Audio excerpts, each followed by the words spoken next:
Welcome to all. இப்போ நம்ம இந்த வீடியோவில் என்ன பார்க்க போகிறோம் அப்படின்னு சொல்லிட்டு பார்த்தோம்னா, எஸ்எஸ்சிலேருந்து ஒரு ஜாப் நோட்டிஃபிகேஷன் வந்து நமக்கு விட்டுருந்தாங்க. அந்த ஜாப் நோட்டிஃபிகேஷனை பற்றின ஏ டு ஜெட் இன்ஃபர்மேஷன் தான் நம்ம இந்த வீடியோவில் பார்க்க போகிறோம். அதாவது இந்த ஜாபுக்கு நம்ம என்ன படிச்சிருந்தா எலிஜிபிலிட்டி, ஏஜ் எவ்வளோ இருக்கணும், செலெக்ஷன் ப்ராசஸ் வந்து நமக்கு எப்படி இருக்கும் அப்படின்னு சொல்லிட்டு தான் நம்ம இந்த வீடியோவில் ஃபுல்லாக பார்க்க போகிறோம். இப்போ தான் நம்மளுடைய சேனலுக்கு நீங்கள் ஃபஸ்ட்டாக வந்திருக்கீங்க அப்படின்னு சொல்லிட்டு பார்த்தீங்கன்னா, நம்மளுடைய சேனலுடைய பிளேலிஸ்ட்டில் ஜாப் அலாட் அப்படிங்கிற ஒரு பிளேலிஸ்ட் இருக்கும். அதில் வந்து கவர்மெண்ட்லேருந்து வர அனைத்து ஜாப்ஸையும் நம்ம வந்து ப்ரொவைட் பண்ணிட்டு வந்துக்கிட்டு இருக்கோம். நீங்கள் வந்து எந்த ஜாபுக்கு எலிஜிபிலிட்டியோ அந்த ஜாபை பார்த்து நீங்கள் அப்ளை பண்ணிக்கலாம். இந்த நோட்டிஃபிகேஷன் வந்து எந்த டிபார்ட்மெண்ட்லேருந்து வந்திருக்கு அப்படின்னு சொல்லிட்டு பார்த்தீங்கன்னா, ஸ்டாஃப் செலெக்ஷன் கமிஷன்லேருந்து சிஹெச்எஸ்எல் அப்படிங்கிற போஸ்டிங்க்கு தான் இந்த நோட்டிஃபிகேஷன் வந்து நமக்கு விட்டுருக்காங்க. எவ்வளோ வேக்கன்சியோடு விட்டுருக்காங்க அப்படின்னு சொல்லிட்டு பார்த்தீங்கன்னா, 3712 வேக்கன்சி வந்து நமக்கு வந்து விட்டுருக்காங்க. இது வந்து ஆல் ஓவர் இந்தியாவுடைய வேக்கன்சி. அப்ளை பண்ணுறது எப்படின்னு சொல்லிட்டு பார்த்தீங்கன்னா, ஆன்லைனில் தான் நம்ம வந்து அப்ளை பண்ண முடியும். இது வந்து நியூ வெப்சைட் தான், எஸ்எஸ்சியில் விட்டுருக்க நியூ வெப்சைட்டில் தான் நம்ம வந்து இதை வந்து அப்ளை பண்ண முடியும். ஏற்கனவே நம்மளுடைய நியூ வெப்சைட்டில் வந்து எப்படி ஒன் டைம் ரெஜிஸ்ட்ரேஷன் பண்ணுறது, ஓல்டு ஒன் டைம் ரெஜிஸ்ட்ரேஷன் வந்து நமக்கு இந்த நியூ வெப்சைட்டில் லாகின் ஆகுமா அப்படின்னு சொல்லிட்டு நம்ம நிறையா டவுட்ஸுக்கு வந்து கிளியர் பண்ணியிருக்கோம். நீங்கள் வந்து அந்த வீடியோ பார்க்காம இருந்தீங்க அப்படின்னு சொல்லிட்டு பார்த்தீங்கன்னா, வீடியோ கீழே வந்து லிங்க் கொடுத்துருக்கேன். அதை ஓப்பன் பண்ணி ஒன் டைம் ரெஜிஸ்ட்ரேஷனை வந்து நீங்கள் ஃபஸ்ட்டு கிளியர் பண்ணிக்கோங்க.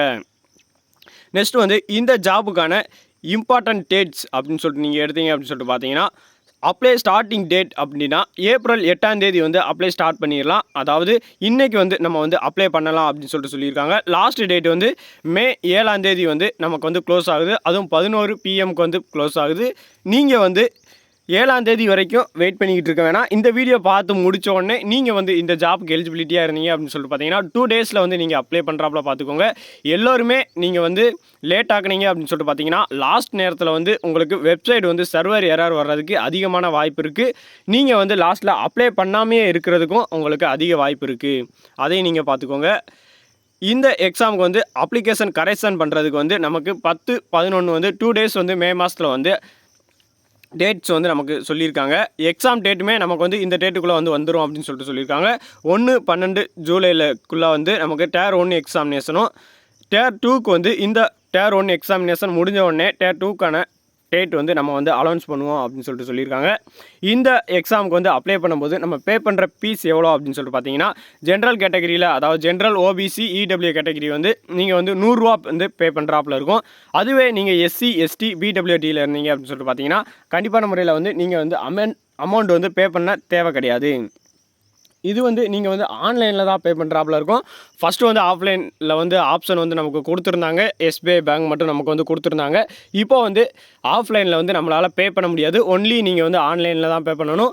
Credit card, debit card, UPI எதில் வேணாச்சும் நம்ம வந்து டெபிட் பண்ணிக்கலாம் அப்படின்னு சொல்லிட்டு சொல்லியிருக்காங்க.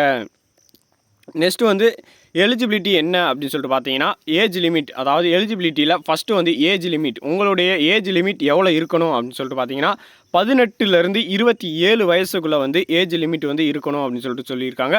அது எந்த டேட் அப்படின்னு சொல்லிட்டு நீங்கள் எடுத்திங்கன்னா, 1/8/2024க்குள்ளே வந்து உங்களுடைய ஏஜ் வந்து 27க்குள்ளே தான் இருக்கணும் அப்படின்னு சொல்லிட்டு சொல்லியிருக்காங்க. அந்த டேட்டுக்குள்ளே வந்து உங்களுடைய ஏஜ் 18லேருந்து 27க்குள்ளே வந்து இருந்தீங்க அப்படின்னு சொல்லிட்டு பார்த்தீங்கன்னா, இந்த ஜாபுக்கு வந்து நீங்கள் எலிஜிபிலிட்டியாக இருப்பீங்க. எவ்வளோ படிச்சிருக்கணும் அப்படின்னு சொல்லிட்டு பார்த்தீங்கன்னா, அதாவது குவாலிஃபிகேஷன் என்ன அப்படின்னு சொல்லிட்டு பார்த்தீங்கன்னா, 12th படிச்சிருந்தாலே நீங்கள் போதுமானது. அதாவது நீங்கள் வந்து டிஓ அப்படிங்கிற எக்ஸாமுக்கு நீங்கள் வந்து அப்ளை பண்ணணும் அப்படின்னு சொல்லிட்டு பார்த்தீங்கன்னா, 12th வந்து நீங்கள் மேக்ஸ் சயின்ஸ் குரூப் வந்து எடுத்துருக்கணும் அப்படின்னு சொல்லிட்டு சொல்லியிருக்காங்க. இல்லை நான் வேறு எக்ஸாமுக்கு இதிலே அப்ளை பண்ணுறேன் அப்படின்னு சொல்லிட்டு பார்த்தீங்கன்னா, நீங்கள் 12th படிச்சிருந்தாலே இந்த எக்ஸாமுக்கு வந்து எலிஜிபிலிட்டி தான். நீங்கள் வந்து இந்த எக்ஸாமுக்கு வந்து அப்ளை பண்ணலாம். 3 போஸ்டிங் வந்து நமக்கு வந்து கொடுத்துருந்தாங்க. அந்த 3 போஸ்டிங்கில் டிஇஓ போஸ்டிங்க்கு மட்டும் நீங்கள் வந்து மேக்ஸ் ஆர் சயின்ஸ் வந்து குரூப் வந்து நீங்கள் எடுத்துருக்கணும் அப்படின்னு சொல்லிட்டு சொல்லியிருக்காங்க. செலெக்ஷன் ப்ராசஸ் எப்படி இருக்கும் அப்படின்னு சொல்லிட்டு பார்த்தீங்கன்னா, இந்த எக்ஸாமுக்கு வந்து செலெக்ஷன் ப்ராசஸ் வந்து நமக்கு எப்படி இருக்கும் அப்படின்னு சொல்லிட்டு பார்த்தீங்கன்னா, ஃபஸ்ட்டு வந்து உங்களுக்கு Tier 1 எக்ஸாமினேஷன், அதாவது ஃபஸ்ட்டு வந்து பேப்பர் 1 எக்ஸாமினேஷன் வந்து கம்ப்யூட்டர் எக்ஸாமினேஷன் வந்து நடக்கும். செகண்ட் வந்து Tier 2 எக்ஸாமினேஷன் வந்து கம்ப்யூட்டரில் தான் நமக்கு வந்து நடக்கும். தேர்டு வந்து ஸ்கில் டெஸ்ட், டைப்பிங் டெஸ்ட். அதாவது நீங்கள் வந்து டைப்பிங்க்கு சம்மந்தப்பட்ட எக்ஸாமினேஷனுக்கு வந்து நீங்கள் அப்ளை பண்ணியிருந்தீங்க அப்படின்னு சொல்லிட்டு பார்த்தீங்கன்னா, உங்களுக்கு வந்து டைப்பிங் டெஸ்ட் இல்லாட்டா உங்களுக்கு வந்து ஸ்கில் டெஸ்ட் வந்து நடக்கும் அப்படின்னு சொல்லிட்டு சொல்லியிருக்காங்க. நெக்ஸ்ட்டு வந்து அதுக்கடுத்து டாக்குமெண்ட் வெரிஃபிகேஷன், அதுக்கு அடுத்து தான் உங்களுக்கு வந்து மெடிக்கல் எக்ஸாமினேஷன் வந்து நடத்துகிறாங்க. இந்த எக்ஸாமில் வந்து மெடிக்கல் வந்து அவ்வளோக்கா செக் பண்ண மாட்டாங்க. நீங்கள் வந்து எக்ஸாமில் பாஸ் ஆனாலே போதுமானது தான். இப்போ வந்து நீங்கள் ஆர்மி, எஸ்எஸ்சி, ஜிடி போன்ற எல்லா எக்ஸாம்லையும் எழுதி பாஸ் பண்ணிவிட்டு மெடிக்கலில் வந்து நீங்கள் வெளியே வந்திருந்தீங்க அப்படின்னு சொல்லிட்டு பார்த்தீங்கன்னா, நீங்கள் வந்து இந்த எக்ஸாமுக்கு வந்து கண்டிப்பான முறையில் நீங்கள் அப்ளை பண்ணலாம். அவ்வளோவா மெடிக்கல் வந்து நமக்கு வந்து இந்த எக்ஸாமில் வந்து செக் பண்ண மாட்டாங்க. ஆனால் மெடிக்கலை பொறுத்த வரைக்கும் நமக்கு வந்து எக்ஸாமினேஷன் நடக்கும் அப்படின்னு சொல்லிட்டு நமக்கு வந்து சொல்லியிருக்காங்க. நெக்ஸ்ட்டு வந்து எஸ்எஸ்சி டேர் 1க்கான எக்ஸாம் வந்து பேட்டர்ன் எப்படி இருக்கும் அப்படின்னு சொல்லிட்டு பார்ப்போம். நமக்கு வந்து இந்த எக்ஸாமுக்கு வந்து 4க்கு 1 அப்படிங்கிற மாதிரியாக தான் நமக்கு வந்து நெகட்டிவ் மார்க் வந்து கொடுத்துருக்காங்க. அதாவது 0.25 அப்படிங்கிற மார்க் தான் நமக்கு வந்து நெகட்டிவ் மார்க். 4 கொஸ்டின் வந்து நீங்கள் தப்பாக எழுதியிருந்தீங்க அப்படின்னு சொல்லிட்டு பார்த்தீங்கன்னா உங்களுக்கு வந்து 1 மார்க் வந்து மைனஸ் பண்ணுவாங்க. நீங்கள் ஒரு கொஸ்டின் வந்து தப்பாக எழுதியிருந்தீங்க அப்படின்னு சொல்லிட்டு பார்த்தீங்கன்னா 0.25 அப்படிங்கிற மார்க் வந்து உங்களுக்கு வந்து மைனஸ் பண்ணுவாங்க. இந்த எக்ஸாமுக்கான டேர் 1 எக்ஸாமுக்கான டைம் எவ்வளோ எக்ஸாம் எழுதுறதுக்கு கொடுத்துருக்காங்க அப்படின்னு சொல்லிட்டு பார்த்தீங்கன்னா 1 ஹவர் வந்து உங்களுக்கான டைம் வந்து கொடுத்துருக்காங்க. இந்த எக்ஸாம் வந்து சென்டர் வந்து நீங்கள் நியர்பை டிஸ்ட்ரிக் வந்து கொடுத்தீங்க அப்படின்னு சொல்லிட்டு பார்த்தீங்கன்னா கண்டிப்பான முறையில் உங்களுக்கு நியர்பை டிஸ்ட்ரிக்டில் தான் நமக்கு வந்து எக்ஸாம் வந்து அலோவ் பண்ணுவாங்க. வேறு எங்கேயும் வந்து உங்களை வந்து எக்ஸாம் வந்து கண்டக்ட் பண்ண மாட்டாங்க.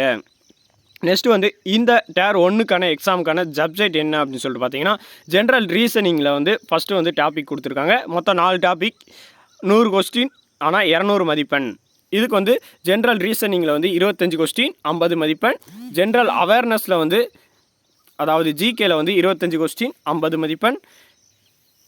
மேக்ஸ் அதில் வந்து 25 கொஸ்டின் 50 மதிப்பெண். இங்கிலீஷ் லாங்குவேஜில் வந்து 25 கொஸ்டின் 50 மதிப்பெண். மொத்தம் வந்து 100 கொஸ்டின் 200 மதிப்பெண். மொத்தம் வந்து 4 டாபிக் 100 கொஸ்டின். அதை நீங்கள் ஞாபகம் வச்சுக்கோங்க. இதை பொறுத்த வரைக்கும் நம்ம வேர் டு ஸ்டடி வந்து எப்படி பண்ணுறது அப்படிங்கிறத வந்து நெக்ஸ்ட் வீடியோவில் போடுறேன். நீங்கள் வந்து இந்த எக்ஸாமுக்கு அப்ளை பண்ணுறாப்புல இருந்தீங்க அப்படின்னு சொல்லிட்டு பார்த்தீங்கன்னா உங்களுக்கான அப்ளை வீடியோ வந்து வேணும் அப்படின்னு சொல்லிட்டு பார்த்தீங்கன்னா நம்மளுடைய கமெண்ட் பாக்ஸில் அப்ளை வீடியோ அப்படிங்கிறத வந்து நீங்கள் வந்து பதிவு பண்ணுறாப்புல இருக்கும். நீங்கள் வந்து பதிவு பண்ணீங்க அப்படின்னு சொல்லிட்டு பார்த்தீங்கன்னா கண்டிப்பான முறையில் உங்களுக்கான அப்ளை வீடியோ வந்து நம்ம அப்லோட் பண்ணுவோம். டேர் 2 எக்ஸாமினேஷன் வந்து எப்படி நடக்கும் அப்படின்னு சொல்லி பார்த்தீங்கன்னா செக்ஷன் 1, செக்ஷன் 2 அப்படிங்கிற 2 கேட்டகரியில் வந்து நமக்கு வந்து இந்த எக்ஸாம் வந்து நடக்கும்னு சொல்லிட்டு சொல்லியிருக்காங்க. இதில் வந்து நமக்கு வந்து டேர் 1 அதாவது செக்ஷன் 1ல் வந்து உங்களுக்கான கொஸ்டின் வந்து மேத்தமெட்டிக்கல் ரீசனிங் இந்த இதிலேருந்து தான் நமக்கு வந்து செக்ஷன் 1ல் வந்து கேட்குறாங்க. 30 60 மதிப்பெண். மேக்ஸிமம் மதிப்பெண் வந்து நீங்கள் வந்து 180 எடுக்கிறாப்புல இருக்கும். உங்களுக்கு வந்து 1 ஹவர் வந்து டைம் வந்து கொடுத்துருக்காங்க. செக்ஷன் 2ல் வந்து அதாவது 1லேயே செக்ஷன் 2 வந்து நடக்குது. இதில் வந்து இங்கிலீஷ் லாங்குவேஜ் அண்ட் கம்யூனிகேஷன் அதில் வந்து 40 கொஸ்டினும், ஜென்ரல் அவேர்னஸில் 20 கொஸ்டினும், டோட்டலாக உங்களுக்கு வந்து 60 கொஸ்டினு 180 மதிப்பெண். இதுக்கும் உங்களுக்கான 1 ஹவர் வந்து டைம் வந்து கொடுக்குறாங்க. செக்ஷன் 3 வந்து கம்ப்யூட்டர் நாலேஜ் 15 கொஸ்டின் உங்களுக்கான 4 அதாவது 15 கொஸ்டின் 3 மதிப்பெண் 45. இதுக்கும் உங்களுக்கு வந்து 15 நிமிஷம் வந்து டைம் வந்து கொடுத்துருக்காங்க. காமன் நேரத்தில் வந்து ஒரு கொஸ்டினுக்கு 1 மார்க் 1 மினிட் மாதிரியா 15 நிமிஷம் வந்து நமக்கு வந்து கொடுத்துருக்காங்க. இதுவே செக்ஷன் 2ல் வந்து உங்களுக்கு வந்து அதாவது ஸ்கில் டெஸ்ட்டு, டைப்பிங் டெஸ்ட்டு அதில் வந்து ஸ்கில் டெஸ்ட்டுக்கு வந்து 15 மினிட்ஸும், டைப்பிங் டெஸ்ட்டுக்கு வந்து 10 மினிட்ஸும், அதாவது கேண்டிடேட் வந்து 10 நிமிஷத்தில் வந்து டைப்பிங் அடிக்கணும் அப்படின்னு சொல்லிட்டு சொல்லியிருக்காங்க. இந்த 3 செலெக்ஷன் ப்ராசஸ் தான் நமக்கு வந்து கொடுத்துருக்காங்க. இந்த எக்ஸாமுக்கு வந்து அப்ளை பண்ணுறது வந்து நமக்கு வந்து ஆன்லைனில் தான் அப்ளை பண்ணணும். எப்படிங்கிறத வந்து நம்ம நெக்ஸ்ட் வீடியோவில் அப்லோட் பண்ணுவோம். நீங்கள் வந்து அப்ளை பண்ணுறாப்புல இருந்தீங்க அப்படின்னு சொல்லிட்டு பார்த்தீங்கன்னா நம்மளுடைய கமெண்ட் பாக்ஸில் கமெண்ட் பண்ணிடுங்க. வித் வந்து நம்மளுடைய வாட்ஸ்அப் குரூப், டெலகிராம் குரூப்பில் வந்து நீங்கள் ஜாயின் பண்ணாமல் இருந்தீங்க அப்படின்னு சொல்லிட்டு பார்த்தீங்கன்னா வீடியோ கீழே வந்து நான் லிங்க் கொடுத்துருக்கேன். நீங்கள் கண்டிப்பான முறையில் உங்களுக்கு விருப்பம் இருந்துச்சு அப்படின்னு சொல்லிட்டு பார்த்தீங்கன்னா நீங்கள் வந்து ஜாயின் பண்ணிக்கோங்க. வேறு எதுவும் டவுட்ஸ் வந்து உங்களுக்கு இருக்குது அப்படின்னு சொல்லிட்டு பார்த்தீங்கன்னா நம்மளுடைய டெலகிராம் குரூப் அல்லது வாட்ஸ்அப் குரூப்லேயே நீங்கள் வந்து கேட்டுக்கலாம். நம்மளுடைய ஸ்டூடெண்ட்ஸ் வந்து அதை வந்து கொடுக்குறதுக்கு தயாராக இருக்கிறாங்க. நெக்ஸ்ட்டு வந்து நோட்டிஃபிகேஷனுடைய PDF எல்லாமே வந்து நான் உங்களுக்கு வந்து வீடியோ கீழே கொடுத்துருக்கேன். நீங்கள் வந்து அதுக்கு வந்து எலிஜிபிலிட்டியாக இருந்தீங்க அப்படின்னு சொல்லிட்டு பார்த்தீங்கன்னா கண்டிப்பான முறையில் அப்ளை பண்ணுங்கள். நன்றி, வணக்கம்.